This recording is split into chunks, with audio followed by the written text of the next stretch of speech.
Jesús, yo sé que tú me vas a hablar. Ayúdame a escuchar, enséñame a entender.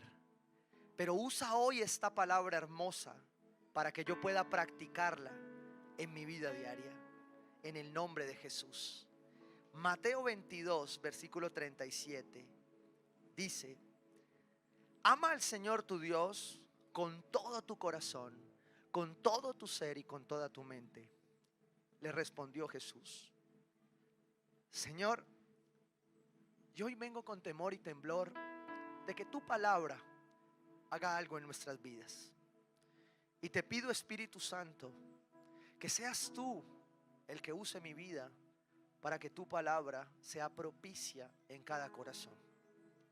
Úsala hoy para sanar, para exhortar, para liberar y para traer buenas nuevas a este pueblo que lo necesita, Señor. Te amamos, amado Rey, y queremos recibir de tu palabra en el nombre de Jesús, seguros de que tu presencia está con nosotros. Amén y amén. Gracias, Dani. Bueno, todo va a estar más bueno de lo que pensé, pero bueno. Estamos en una serie que se llama La Milla Extra. ¿Sí? ¿Quiénes han dado la milla extra este mes? Bueno, hay muchas personas que van a dar la milla extra la otra semana. Sigamos. Que lo entendió, lo entendió. Sigamos acá. Estamos hace 8 días el pastor nos hizo una pausa ahí en la serie, en las palabras que veníamos en el curso de hebreo intenso que traíamos, y nos conectó con este salmo precioso que definitivamente nos lleva a entender que el Señor nos instruirá y nos mostrará el camino que debemos seguir. Y qué palabra, si usted no la escuchó, búsquela ahí en nuestras plataformas y desatrásese. Pero yo quiero resumir rápidamente porque ya hoy les voy a regalar la última palabra, ¿sí? Ya les di este curso intensivo de hebreo, ya después seguimos con otro idioma. Bueno, y es la séptima palabra, sexta palabra, séptima, y está muy interesante. Pero yo quiero resumirla antes, vamos a ver si hemos aprendido. No la voy a describir, solo las voy a mencionar y ustedes me van a decir cómo se expresa, ¿sí? Vamos a ver si estamos conectados. La primera palabra que aprendimos se llama yadá, ¿sí? ¿Cómo se expresa el yadá? Sí, hágale sin miedo, los que aprendieron háganlo, otros no. Yadá, ¿con qué? Con las manos, ¿cierto? Hubo otra que aprendimos que se llama halal. Halal es con todo su cuerpo. Cuando usted delira y le entrega adoración a Dios con todo lo que usted físicamente es. La tercera se llama samar. Es posible que todos no la pueden hacer, pero es la que tiene que ver con las cosas, con los instrumentos. Seguramente los que llevan a veces percusión por dentro, usted no sé si usted los ha visto, que usted los ve que siempre están que se, ¿sí? No les pueden poner una cuchara porque empiezan a darle al plato, ¿no? Esos hacen samar, ¿sí? Hacen samar con las cosas, los instrumentos. Hay otra que se llama Teudá, es expectativa. Es poner la mirada en él por lo que no vemos. Después vino Barak. Acabamos de practicar algunos Barak. Poniéndonos ¿qué? ¿Dónde se practica el Barak? El Barak en las rodillas, ¿cierto? Después vino la del mexicano que era Tejilá, ¿sí? Eso, y más de uno dice, ¿sí? Tejilá, ¿cierto? Que ¿cómo se expresa? Es la del corazón, ¿sí? Es la alabanza del corazón. Y esto me llevaba sencillamente a hacer este resumen acerca de la adoración en este principio de Mateo 23:37. Creo que los que me conocen, si yo pudiera predicar toda mi vida con una camiseta que dijera algo, sería una camiseta que dijera estas dos palabras: con todo. Porque creo que eso resume mi vida y lo que el Señor me ha llamado a hacer. El Señor está respondiendo aquí a un hombre que pregunta acerca del mandamiento más importante y responde así: ama al Señor tu Dios con todo tu corazón, con todo tu ser, con toda tu mente. Si usted mira este resumen que acabamos de hacer de la adoración, simplemente ese es el resumen. Es darle a Dios con todo lo que tenemos, con todo lo que somos, con todo lo que nos podemos mover, hablar, oír o hacer. Y la adoración es entonces algo que trasciende lo que muchos hasta esta serie teníamos pensado que era adoración. Porque aquí trascendimos primero nuestros temperamentos. Y nos dimos cuenta que la adoración no tenía nada que ver con que unos sean más tranquilos y otros sean más alborotados. No tiene nada que ver con eso. La verdadera adoración es con todo lo que tú tienes. Y si eso es lo que tú tienes, esa es la adoración que Dios te está pidiendo. ¿Sí? Trascendimos la forma, trascendimos lo denominacional, porque nos dimos cuenta que la alabanza no es denominacional. Muchos crecimos y aprendimos a alabar de acuerdo a la denominación donde crecimos. ¿Sí? Y por eso usted ve esa multitud, tú ves esa multiforme gracia de Dios para alabar en este lugar, porque unos son más despacios. Y hemos ido trascendiendo esto que el Señor nos ha regalado. Pero entendimos también que la adoración era una expresión de propósito, porque tiene que ver con el diseño divino, tiene que ver con para qué fuimos diseñados, que fue para adorarle al Rey. Téngalo ahí, no se le vaya a olvidar. Entonces, concluimos pues que no es qué tipo de adoración le doy a Dios, es más bien qué tipo de adoración me pide Dios a mí. No es yo que doy, es Dios que me está reclamando, que me está pidiendo, porque aunque no lo necesita, en su relación conmigo íntima y personal, desea y anhela que yo le adore, porque soy el beneficiado en medio de esa adoración. Y quiero contarle que en mis batallas como predicador, siempre procuramos en esta iglesia que la predicación sea práctica. Es decir, que tenga solucionismo bíblico, dicen la doctrina integral. Es que la palabra que usted reciba la pueda leer, comprender, entender, pero especialmente llevarla ¿a qué? A la práctica. Y con esta de la adoración he tenido muchas luchas, porque yo digo, Señor, ¿y será que esto sí aplica para algo? ¿Por qué no más bien hablo de política? ¿Que está de moda eso? Y el Señor siempre me jala las orejas y me pega un cocacho, ¿sí o no? Mi es bobo. Por ahí que lo que le digo. Y el Señor entonces me llevó a entender esto para mi vida, de que la adoración no solo es actual, contemporánea, sino que también es disruptiva. Porque este mundo que está lleno de dioses, no le interesa adorar al Rey, al único digno de adoración. Entonces, cuando estamos en estos tiempos es cuando más tenemos que predicar y hablar de la verdad, porque el pueblo de Dios es la luz y es la verdad en la oscuridad, en tiempos donde vamos a pasar mucha oscuridad. Ya me va a ir entendiendo por qué le estoy diciendo esto. Esta última palabra tiene mucho que ver con identidad, pero también tiene que ver con sanidad. Quiero que me acompañe a Isaías 42, versículo 10. Dice, versículo 12, perdón, voy a saltar aquí al 12. Den gloria al Señor y proclamen su alabanza en las costas lejanas. Ahí terminábamos hace 8 días. Y el versículo 13 dice algo que a mí me apasiona. Dice, el Señor marchará como, como guerrero, como hombre de guerra, despertará su celo. ¿Con qué lo despertará? Con gritos y alaridos se lanzará al combate. ¿Con qué? Con gritos y alaridos. Y triunfará sobre sus amigos. ¿Saben de quién está hablando ahí? Del león de Judá, del león de la tribu de Judá, el que ruge, el que grita. Pero en contexto yo quiero que usted se devuelva conmigo ahí al versículo 1 al 3. Dice, este es mi siervo a quien sostengo, mi escogido en quien me deleito. Sobre él he puesto mi espíritu y llevará justicia a las naciones. No clamará ni gritará, ni alzará su voz por las calles. No acabará de romper la caña quebrada, ni apagará la mecha que apenas arde. Con fidelidad hará justicia. ¿De quién está hablando la palabra ahí? Del Cordero. Y ahí entonces yo dije, ay, pero Señor, ¿y yo que iba a predicar gritando hoy? Traje la Biblia, Dios grita hoy todo. ¿Sí? Yo tengo amigos pastores que usan la Biblia, Dios grita hoy. Y yo a veces a mí eso como que se me sale. Pero para predicar de esto yo decía, ¿cómo explico esto, Señor? Porque me dejaste aquí en una encrucijada. Aquí estás gritando, pero acá dice que no vas a gritar. Entonces, ¿cómo lo entiendo? Y cuando voy al contexto bíblico, pues puedo entender este gran fundamento de la palabra de Dios entre el cordero y el león. Porque la verdad, muchos crecimos en casas llenas de leones. Creería yo, la verdad, la mayoría. ¿Sí? ¿Por qué? Porque no sabíamos otro lenguaje. Y el grito que tenemos identificado en nuestra mente a veces es el de, ¿qué hubo? Que vea, que venga, carajo, que no he hecho esto, ¿sí o no? Y eso se fue replicando generación tras generación. Y nuestras casas nacieron llenas de grito. Y mire lo que dice la definición de grito que me encantó.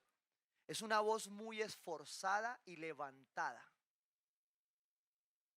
Probablemente los gritos son la única forma de expresar realmente algunas sinceras emociones, como la ira, el miedo y la tristeza. Y eso me llevó a concluir que todos en algún momento en la vida o nos han gritado o hemos gritado. Y eso desfiguró la imagen del cordero y la imagen del león. Y cuando pensaba en esto y meditaba en esto, entonces dije, Señor, ¿y aquí qué? Porque yo me crié, en mi casa no había Biblia, pero había grito a la lata.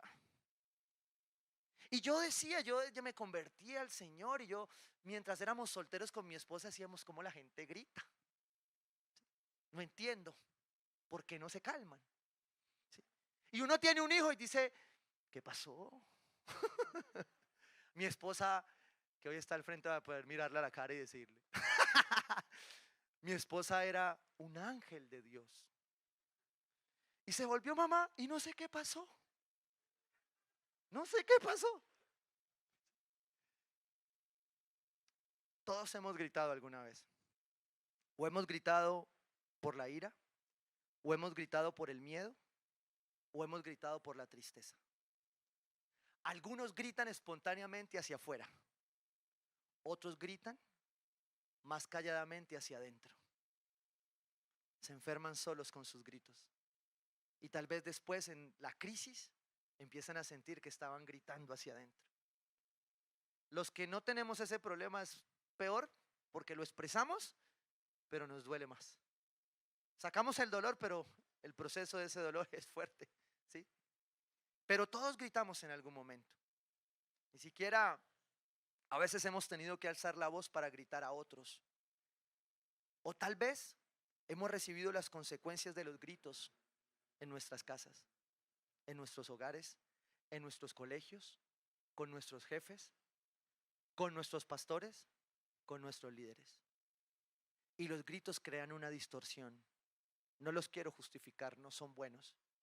Cualquier grito en una relación sana daña, rompe, lastima. Pero la palabra habla de gritos. Entonces yo me fui por ahí a buscar técnicamente por qué gritamos tanto, por qué somos tan gritones a veces, ¿sí? Y encontré un estudio que me regaló unas conclusiones bien importantes que me parecieron apropiadas, que nos da algunos puntos acerca de por qué gritamos. La primera razón por la que gritamos es porque tenemos pobres habilidades de afrontamiento, de confrontación. Es decir, no sabemos cómo decir las cosas. No nos lo enseñan, no hay un curso, ni en la iglesia, en su iglesia va a haber uno pronto, gracias a Dios, pero no hay, o sea, uno no ve la clase con los papás decir, venga, cómo decir las cosas sin desesperarse, ¿sí? Por ejemplo, ¿cierto? Cómo, mamá, punto número 1.0, ¿sí? Cómo hacer que los zapatos caminen hasta el cuarto sin gritar, ¿sí? Esa es una, ¿no? Esa es una. Y hay otro poco, ¿sí? Pero no tenemos habilidades para confrontar. Porque crecimos realmente aprendiendo a los gritos en la contienda, no en la confrontación. Nunca se nos llamó para decirnos, amada mía, ¿a ti te parece que mejor no vuelves a hacer esto? Para que yo no grite. Y mi esposa me respondería así amorosamente, claro, Señor y amado mío. Ese curso todavía no lo han dado. Aquí hicimos uno una vez, ¿cierto? Hubo una serie que nos mandó complicados para la casa y uno hacía ejercicio y uno decía, ¿cómo digo esto? No aprendimos. Realmente no tenemos habilidades para afrontar, para confrontar. Otra razón por la que gritamos mucho es porque no nos gusta perder el control. Y cuando perdemos el control, nos volvemos gritones. Recuérdeme esto, le estoy hablando a los gritones que lo sacan y a los que no lo sacan. Porque hay gritos que se guardan que son peores que se gritaran. Porque hay algunos que no gritan pero ponen una cara que es igualito. ¿Sí? No, regáñeme, pero no me haga cara. ¿Sí o no? Hay otra razón por la que gritamos mucho, es porque nos sentimos amenazados. Y cuando nos sentimos amenazados, una reacción fue eso, gritar. Otra razón es porque tenemos tendencias. No somos así porque estamos en Cristo, pero nuestras tendencias, como aprendimos a hablar, por ejemplo, hay regiones. Hay regiones que uno no sabe por qué todo lo gritan. Y dice, ay, pero no grita, no, es que ella habla así. Claro, se crearon en regiones donde una casa quedaba a la otra casa, no había celular, no había... ¡Claudia! ¿Sí? Su tono. Pero dentro de eso hay unos gritos que ya no son por eso. Son porque tenemos tendencias agresivas en nuestra carne, en nuestra naturaleza pecaminosa. Otra razón por la que, por la que gritamos es porque tenemos comportamientos aprendidos. Y yo soy un testimonio de ello, lo he contado varias veces. Si usted en su casa vio gritar y aprendió a gritar, eso es lo que usted va a replicar. Si usted no, se convierte y empieza a meter la palabra de Dios como la herramienta para no gritar. Y sobre todo cuando usted tiene de un hijo en adelante. Porque ahí es donde todas estas 7 aplican. Usted pierde el control, no sabe cómo, no sabe qué decir, les dice la Biblia y no aprenden, les tira la Biblia y tampoco. Aprendemos a hacerlo así, aprendemos gritando. Entonces se vuelve una forma natural de comunicación. Y si no gritamos, entonces no nos hacemos entender. Y no somos capaces de resolver los conflictos. Hay otra razón, última para avanzar, es la gente grita porque se siente desatendida, ¿sí? Porque necesita llamar la atención. Muchas veces hemos gritado por eso. Y definitivamente tengo que concluir que gritar, como lo estoy explicando aquí, no es saludable para nada ni para nadie. Dios nos ha llamado a gritar para esto, para lastimar nuestras casas, para lastimar nuestros hijos, nuestras esposas. Y créanme que lo que yo les estoy predicando aquí, se lo predico con toda la autoridad de ser sanado y de ser restaurado de gritos, porque crecí en un ambiente que se comunicaba gritando, y no para bien, sino para mal. Pero puedo dar fe de esto que estoy predicando hoy, de que cuando Jesucristo se revela en su palabra, podemos entender por qué la Biblia habla de gritar. Y allá quiero llegar hoy. Porque algunos gritos son necesarios. O si usted se está ahogando, ¿usted qué hace? No, a mí no me gusta gritar. ¿Se imagina? ¿Sí o no? Hay gente que yo los veo y yo digo, nunca se despelucan ni nada. Y digo, ¿cómo hacen? Yo medio hago que no. Y ya dije, el pastor está bravo. Porque como siempre me estoy riendo, entonces la gente cree que yo siempre me estoy riendo. Y cuando digo, no, se hace así, ay, el pastor me gritó. Yo ni he abierto mi boca, mírame el volumen y verá que no lo subí. Pero como estamos tan mal acostumbrados, no diferenciamos de qué es un grito realmente, ¿sí? Aunque algunos se escudan en ello, no, yo no es que grite, ese es mi tono de voz. Dios tiene unas maneras insólitas, ¿sí? De aplicar los gritos, ¿sí? De enseñarnos esto. Creo que vamos a practicar, ¿sí o no? Josué 6:5. Dios tiene unas maneras muy especiales con este servicio de hacerlo practicar, ¿sí o no? Es muy especial. Josué 6:5, siga conmigo, dice: cuando todos escuchen el toque de guerra, está escuchando la palabra, el pueblo deberá gritar a voz en cuello. Sí hay un momento para gritar, pero hay momentos que no. Yo quiero invitarte a hacer una oración, porque en lo que yo te estaba explicando ahora, creo que muchos caemos allí, por una razón, por otro. Es posible que haya personas que hayan tenido ambientes mucho más sanos al respecto, pero yo te pido que me acompañes a orar por aquellos que hoy necesitamos empezar a distinguir entre un grito y la voz de Dios, porque los gritos a veces empañaron la voz de Dios, y eso hace que no podamos relacionarnos con nuestros padres, con nuestras autoridades, con nuestros líderes. Y Y yo quiero invitarte a hacer esta oración. Cierra tus ojos ahí y repite conmigo en la medida que te vas identificando con esta oración. Dile ahí: Señor Jesús, yo hoy reconozco que crecí en ambientes que gritaron hacia adentro o hacia afuera. Y hoy quiero ser sanado de ello. Por eso te quiero pedir perdón cuando repliqué ese modelo con mis hijos, con mi esposa, con mis padres, con mis empleados y con otros. Hoy sé que tú me perdonas, pero también sé que tú me haces libre de estos gritos. Quiero aprender a identificar tu voz y hoy renuncio a todo comportamiento aprendido acerca de comunicarme con otros a través de los gritos.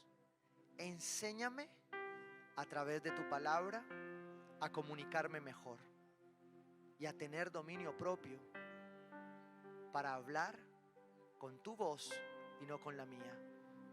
En el nombre de Jesús, amén y amén. Ahora que ya se ha liberado, voy a volver a las maneras insólitas en las que Dios suele hacerlo. Josué 6:5 dice: cuando todos escuchen el toque de guerra, el pueblo deberá gritar, ¿a qué? A voz en cuello. ¿Sí? ¿Quién? El pueblo. O sea que Dios mandó a este pueblo a gritar. ¿A cuál pueblo? Dice la historia bíblica que aquí se iba a derrumbar la muralla de Jericó. Y en un dato agregado al contexto que me compartió un amigo ahora que escuchó la prédica, me explicaba algo muy especial sobre ello, que te lo voy a mostrar ahí adelante en el versículo 20. Dice, me devuelvo al 5: entonces los muros de la ciudad se derrumbarán y cada uno entrará sin impedimento. ¿Sí? Versículo 20: entonces los sacerdotes tocaron las trompetas y la gente gritó a voz en cuello. ¿Qué hizo la gente? No, pero te durmieron. Con razón nos prenden el sonido. ¿Qué hizo la gente? Ya mejoran, ya despertaron a los 2 o 3 ahí. Sigamos. Y la gente gritó a voz en cuello, ante lo cual las murallas de Jericó se derrumbaron. El pueblo avanzó sin ceder un centímetro y tomó la ciudad. Hay razones para gritar, pero las que teníamos hasta antes de esta oración, muchas no eran. Pero bíblicamente hay razones para gritar. Y me encanta esto porque cuando usted va a la arqueología bíblica, muchos estudiosos fueron y miraron qué era lo que había podido pasar. Y claro, uno se pone a escuchar un poco de locos gritando, ¡ah! El muro se cayó. Pero resulta que con el tiempo, datos arqueológicos muestran que la muralla aparecía cuando encuentran estas ruinas de Jericó. La muralla no estaba caída así, sino que estaba caída como de una manera que no se podía explicar físicamente. Al ver esto, ¿qué conclusión sacaban? Es que por más que usted y yo gritemos, si no es Dios el que ha instruido ese grito, usted está perdiendo el tiempo, porque es Él el que termina haciendo la obra. La gente quedó convencida que a punta de gritos tumbó el muro. Y claro, ellos eran obedientes. Pero lo que la física demuestra, la ciencia demuestra, es que una mano sobrenatural estaba allí. Pero cuando usted grita lo que tiene que gritar, Dios empuja al resto. Y ahí viene la última palabra de adoración, que se llama Shabash. No Shabbat, es otra cosa. Esta es Shabash. Termina en CH. ¿Sí? Para los que están aprendiendo hebreo conmigo, diga Shabash. ¿Sí? Ya estamos a punto de salir. ¿Qué es Shabash? Shabash es dirigirse con voz alta. Es gritar, elogiar, gloria y triunfo. Esto fue lo que el pueblo de Jericó estaba haciendo aquí. Sus ondas, las trompetas, más la mano de Dios derribaron una muralla. Y ahora cantábamos y decíamos, yo sé que tú mueves montañas. Pero tu grito estaba allí haciendo Shabash. Shabash aparece 11 veces en la Biblia. Y aparece en muchos de esos enunciados como un arma de guerra espiritual. Porque la adoración es un arma de guerra, es un arma de batalla. Por eso a veces hay que abrir la boca y gritar. Porque usted no llega a su casa, encuentra un ladrón y dice, ay, venga si me desocupa. ¿Sí? ¿Usted qué le dice? ¡Fuera! Mi esposa le ha pasado. Los ladrones no la han tocado porque ella es una mujer espiritual y grita como un berraco. Una vez se le fueron a acercar unos ladrones y cuando ella los vio, en el nombre de Jesús, y el señor dijo, uy, no, esta señora lo grita mucho, y fue. No la tocaron. Yo después decía, ¿sería la oración o el grito?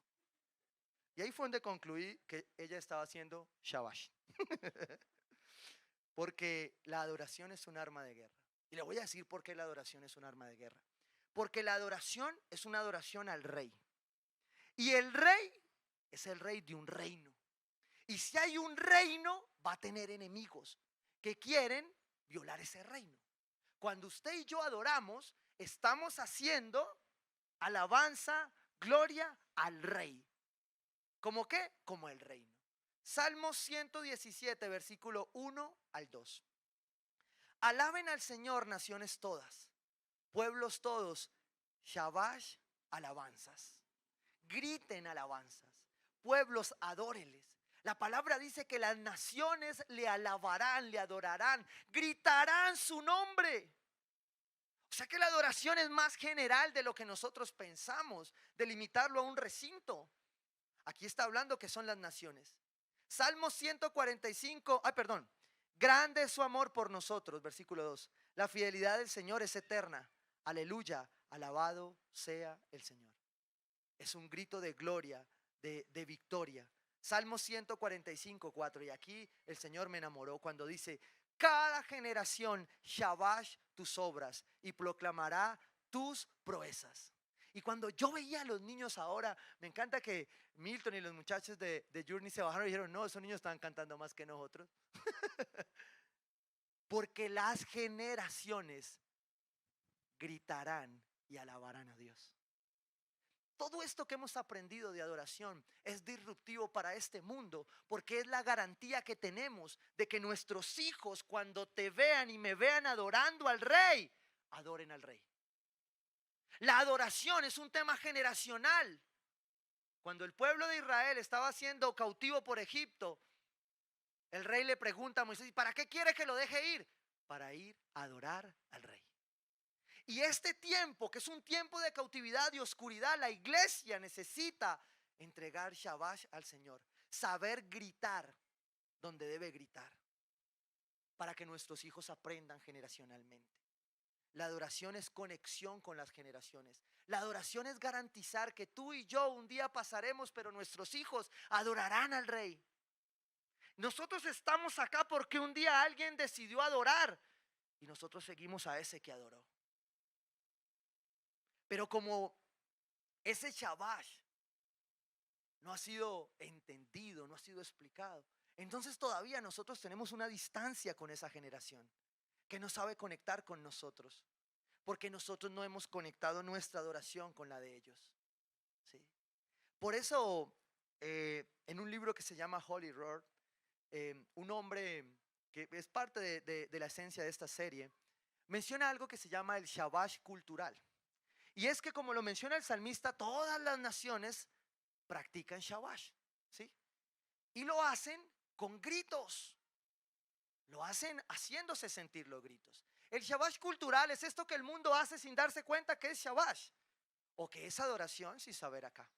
Como a mí me gusta traerle ejemplos prácticos a la iglesia, traté de buscar uno que no fuera el que encontré en el ejemplo del libro, porque el libro ponía uno de béisbol y yo dije, aquí ¿quién grita por béisbol?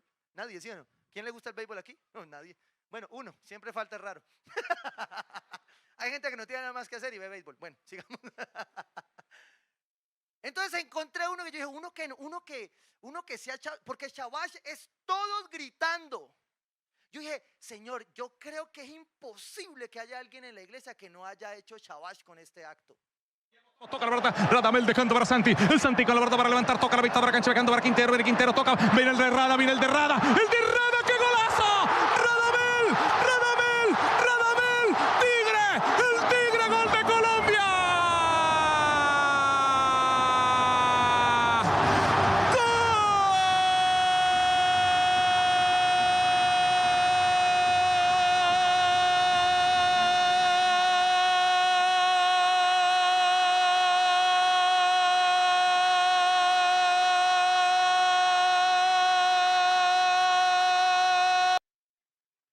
Hay algunos que todavía están así. Diga sí o no. ¿Lo cantó o no lo cantó? No puede haber un colombiano que no haya cantado ese gol, ¿sí o no? El gol más esperado de toda la historia colombiana. Por lo que significaba que el Tigre rugiera. Porque el Shabash no es gritar, es rugir. Y cuando Dios me llevaba a esto, yo veía eso y yo decía, Padre amado, ¿cómo somos capaces de rugir por unas cosas? Y me encantaba esto de las cosas que Dios inventa, porque pues es el tigre y pues todos queremos al tigre, ¿sí o no? Pero una cosa es que ruja el perro y otra cosa es que ruja el tigre, ¿sí o no? Eso es distinto. En la palabra es igual. Una cosa es que usted grite y otra cosa es que ruja el león de Judá. Y el problema de esta generación con la adoración es que no ha entendido que estamos en tiempos donde no estamos para jugar con la adoración y donde necesitamos aprender a gritar, a rugir de la manera correcta, donde necesitamos empezar a entender que es Shabash. Salmo 63:3 dice, tu amor es mejor que la vida, por eso mis labios te alabarán. Versículo 4, te Shabash mientras viva. Wow, los que llegaron tarde se lo perdieron. Ahora alabábamos y decíamos, mientras viva, te cantaré. Y yo ahí me emociono, porque ya yo no empiezo a cantar, sino a gritar. Y yo hoy estoy empezando a ver ahí, y cuando el pueblo de Dios empieza a alabar, empieza a gritar, el león de Judá está allí. Pero como tú tuviste gritos distorsionados, es posible que a veces el rugir del león te asuste. Es posible que a veces cuando el pastor ora esas cosas raras, y Señor, ven pronto. Y hey, pastor, ¿para qué ora eso? Porque si usted no está anhelando hoy en estos tiempos la venida del rey, la venida del león de Judá, usted no ha entendido qué está pasando en su vida. La razón por la que Dios está llamando su vida a orden, a propósito, no es para que usted viva bien. Eso Dios lo da por añadidura. Es para que usted le adore al rey. Es para que usted entienda que su vida tiene más sentido del que usted ha creído. Que si usted pensó que su vida había terminado aquí, el león ruge para decirle, esto apenas comienza. ¿Saben por qué? Porque Shabash es dar adoración con propósito, entendiendo que fuimos diseñados para ello. Shabash es pasar nuestra fe a los demás, a los que vienen, ¿sí? Voy a poner ejemplos coloquiales. Por ejemplo, los que somos hinchas de un equipo que no vale la pena ni mencionar en estos momentos, dejémoslo así. Tenemos dificultades más grandes para enseñarle a nuestros hijos a ser hinchas, ¿sí? Porque uno que le enseña, ¿no? Ni mira el televisor, ¿sí o no? ¿Qué ejemplo le va a dar uno ahí eso? No. Pero aún así, yo recuerdo que por allá en el año 96 yo tuve mi Shabash, porque después de 16 años de edad pude verlo campeón. Pero hay otro equipo que tampoco vale la pena mencionar, que también tuvo su Shabash. Ellos subieron un día de la B. Porque aquí a todo el mundo le guarda, ¿sí o no? Pero hubo un Shabash. ¿Por qué le pongo ese ejemplo? Porque uno no es hincha porque sí. Uno es hincha porque vio a alguien ser hincha. Nuestros hijos son hinchas. Mi hijo es hincha, creo, de este equipo que no vale la pena mencionar, porque me ve fiel en la tormenta, esperando, me ve llorar, poco me ve reír, pero me ve fiel. Entonces él es hincha del equipo del papá. Nosotros ni hablar. Pero uno es hincha porque ve a alguien. La adoración pasa más o menos lo mismo, con una diferencia enorme. Es que usted nace siendo hincha. Y cuando usted ve a otros se activa el ser hincha. Para que cuando usted llegue grande, usted toma su decisión de adorarlo ahora por lo que usted es y ya no por lo que usted vio. Porque ese es el problema que tenemos hoy generacionalmente. El problema es que tenemos una ruptura entre la adoración de los padres y la adoración de los hijos. Porque el diablo estratégicamente ha metido la mano para romperla. Entonces los hijos ya no ven adorar a los padres. Yo le decía a Dios, Señor, gracias porque me metí en problemas con los maestros de Kidland. Pero no voy a dejar de meter los niños al templo. Porque sus hijos tienen que verlos adorando. Y si usted no lo hace en la casa, le voy a hacer dar pena aquí. Porque usted tiene que adorarlo para que su hijo adore a Dios. La razón por que nuestros hijos cada vez creen más mentiras, más engaños, más cuentos, es porque usted dejó de hacer lo que le correspondía hacer a usted. Porque la adoración no es responsabilidad de la iglesia. El rugir es suyo. Y usted debe rugir con sus hijos en casa. Usted debe rugir con su generación enseñándole a ser hincha del mejor. Gloria a Dios, soy hincha de él, porque si no. Y Dios lo está llamando a usted a rugir, no a gritar en su casa.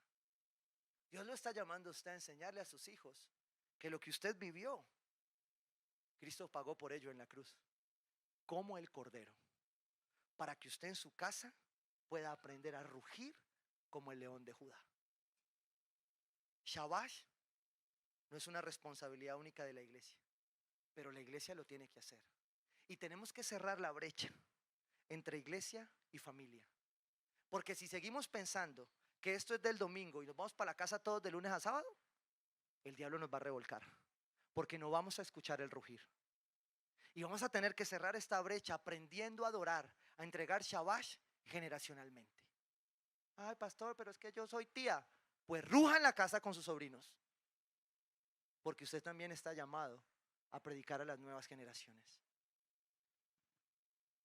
Esa desconexión de transmitir la adoración crea una desconexión generacional acerca de la fe. Porque cuando nuestros hijos no lo ven, y esto es algo que marca claramente la palabra en el pueblo judío, y es que el pueblo judío actuaba por generación. La adoración es generacional. Las generaciones y yo te adoraremos, dice el salmista. Mis generaciones y yo. Cuando usted trae a su hijo a la iglesia, ellos están allá. Yo creo que ellos vienen aquí y dicen, esa alabanza aquí está maluca. Porque allá brincan, saltan, sudan. Porque no importa usted cómo rugió. Yo sé que hay muchos aquí que rugieron con los carros del faraón, digan amén. Tan viejos, ¿no? Pero sus hijos no van a rugir con ese. Sin embargo, yo le pongo las viejitas a mi hijo y mi hijo está como bacana, papá, póngala otra vez. Pero yo le pongo los ritmos nuevos. Y ellos rugen. Pero usted y a mí a veces, el grito diario nos hacen dejar rugir. Y Dios no está pidiendo que nuestras casas griten. Está pidiendo que nuestras casas rujan a la manera de Dios. En tu casa ya no van a haber más gritos. Van a haber rugidos de adoración al Rey, a Dios. Porque rugir es celebrar al Rey. Rugir es celebrar a Dios. Es una celebración conectada con la verdad. Cuando usted ruge la verdad en su casa, sus hijos rugen la verdad. Encuentre los métodos, encuentre las formas. Seguramente no las vamos a encontrar todos iguales, ¿sí? Yo sé que hay gente que le gustan sus boleros. Encuéntrelos, pero ruja en su casa. Y no grite más, porque estamos convencidos de que Jesús no pone en su palabra los gritos para hacerle daño a nadie. Son normalmente para hacerle frente al enemigo. Son normalmente para ir a la batalla, a la victoria, a conquistar para él. Lo que el pueblo en Josué, cuando usted mira los títulos agregados, dice es que era una conquista. Y la pregunta es, ¿qué es lo que limita tu adoración?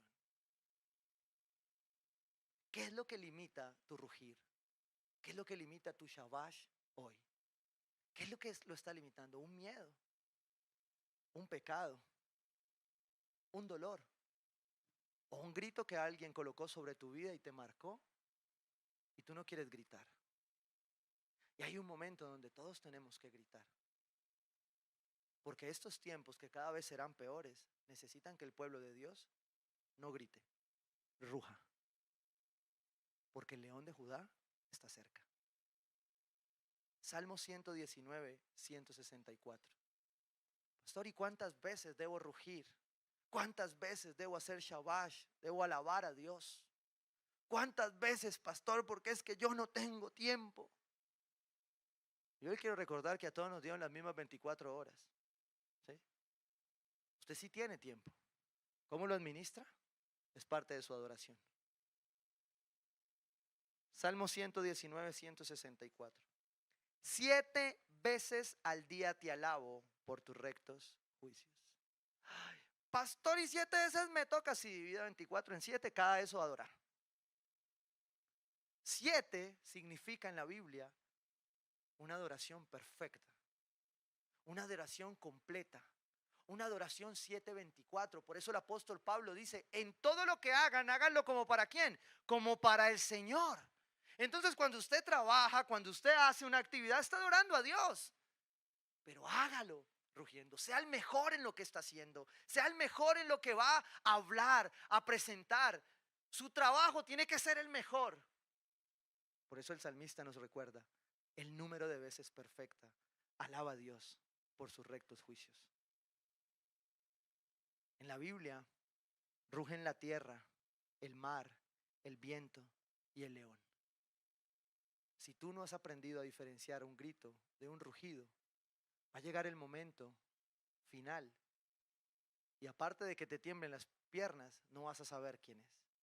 Y por eso es que hoy la gente escucha cualquier alarido, cualquier grito de cualquiera y se confunde. Y tú tienes que tener clara la voz entre el cordero y el león. Mateo 27, 46. Porque yo le decía, Señor, yo te pido perdón cuando yo he gritado, pero tú me conoces. Tú sabes que muchos de esos gritos son gritos de desesperación, de no entender, de no saber. Mateo 27, 46 dice, como a las 3 de la tarde, Jesús gritó con fuerza. ¿Qué? Gritó con fuerza. Elí, Elí, lama sabactani. Gritó, Dios mío, ¿por qué me has abandonado? ¿Quién grita allí? El cordero. El cordero gritó en su desesperación. Y ese primer grito del cordero es el grito que Dios te recuerda hoy para hacer shabash. Porque tú muchas veces has gritado de desesperación, de impotencia. Pero Dios hoy quiere transformar esos gritos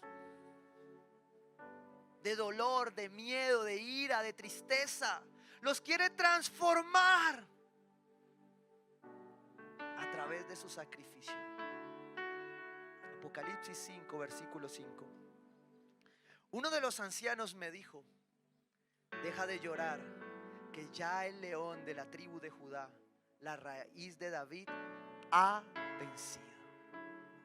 El problema entre nuestros gritos y el rugir del león de Judá es comprender que Él ya venció y que lo que estamos esperando es su venida. Y por eso la iglesia de Cristo alaba a Dios y lo anhela, porque anhelamos que el león ruja. Porque cuando el león ruja, usted y yo estaremos en otro lugar. Pero si no aprendemos a distinguir estos gritos del dolor, de la ira, del miedo, entonces no vamos a poder saber cuándo entregar shabash al Señor y gritar correctamente. Y nos vamos a confundir entre el grito del león, mis gritos, y el grito del cordero. Versículo 6 dice, entonces vi en medio de 4 seres vivientes y del trono y los ancianos a un cordero que estaba de pie y parecía haber sido sacrificado. Escúcheme esto, ponga la imagen ahí. Juan está viendo proféticamente lo que va a pasar acerca de Jesucristo. Porque si algo habla el libro de Apocalipsis, es de Jesucristo, que es la razón por la que usted y yo caminamos hoy y vivimos hoy. Pero en esta visión, Juan recibe y dice: deja de llorar, que el león de Judá ya venció. Y un versículo después se presenta el león de Judá. ¿Cómo? Como el cordero. Cuando yo veía esta imagen, me apasiona verla. Me apasiona quedarme mirándola y saber que detrás hay un león. Porque a veces la iglesia no entiende cuándo ser cordero y no entiende cuándo ser león. A veces tratamos a nuestras familias, a nuestros hijos, a nuestros empleados como leones, y nos comportamos como aquel león viejo que grita como león rugiente buscando a quien devorar. Pero ese no es el rugido que Dios nos está pidiendo. Dios no nos entregó un rugido para devorar nuestra familia, para devorar nuestros hijos. Dios nos entregó un rugido para enseñarlos a ellos a rugir en lo correcto. Y para eso se hizo el cordero. Cristo, el león, sale vencedor porque se hizo Cristo el cordero. Para que usted y yo podamos rugir en lo correcto, podamos rugir por nuestros hijos, podamos rugir por nuestra familia, podamos rugir donde tenemos que rugir. Porque un día Él rugirá. Y el Chabash te dice hoy que pelees por tu casa, que pelees por tu santidad, que pelees por tus sueños, tus proyectos, que rujas como el león, pero que pastorees y cuides a tu familia como al cordero. Dios nos da la perfecta forma de ser sanados de estos gritos, para que nuestros gritos se conviertan en el rugir del pueblo de Dios, que hoy le da a entender a este mundo que se pierde en oscuridad que somos el pueblo del león, pero también el pueblo del cordero. Y le quiero dar una promesa a usted. Oseas 11, versículo 10. El Señor rugirá como león. Escúchame bien esto. Y ellos lo seguirán. Dice la palabra de Dios que las ovejas escuchan la voz de su pastor. Wow. Y en esta analogía bíblica dice que nosotros escuchamos la voz del león de Judá. Cuando usted aprende qué es su grito, su rugir, usted entonces va a aprender a esperar que Él ruja en su vida. Porque hay áreas de su vida que necesitan el rugir del león de la tribu de Judá. Hay cosas en su vida que ya necesitan que el león ruja. El Señor rugirá como león y ellos lo seguirán. Cuando el Señor lance su rugido, sus hijos vendrán temblando de occidente. Wow. Porque si usted empieza a escuchar este ruido del león, usted de pronto está en su casa y empieza a escuchar eso. Usted dice: ¿qué era eso? Usted está dormido ahí y empieza eso a sonar. Aunque en mi casa a veces suena así. Todo ya con la lágrima aquí me lo tiré. Usted oye eso y usted tiene que sentir algo, usted tiene que despertar. La iglesia necesita escuchar el rugir del león de Judá para que despierte, porque a veces andamos tan palmados acá adentro que el mundo se va a seguir perdiendo y nuestros hijos van a seguir siendo engañados. Vamos a seguir haciendo y tomando decisiones por emociones sin mirar nuestros principios. Y tú y yo deberíamos hoy en adoración estar anhelando la presencia del Rey, la presencia del león que nos guiará a su presencia. Dice la palabra: vendrán de Egipto temblando como aves, vendrán desde Asiria temblando como palomas, y yo los estableceré en sus casas, afirma el Señor. El Señor restaurará la casa de Israel.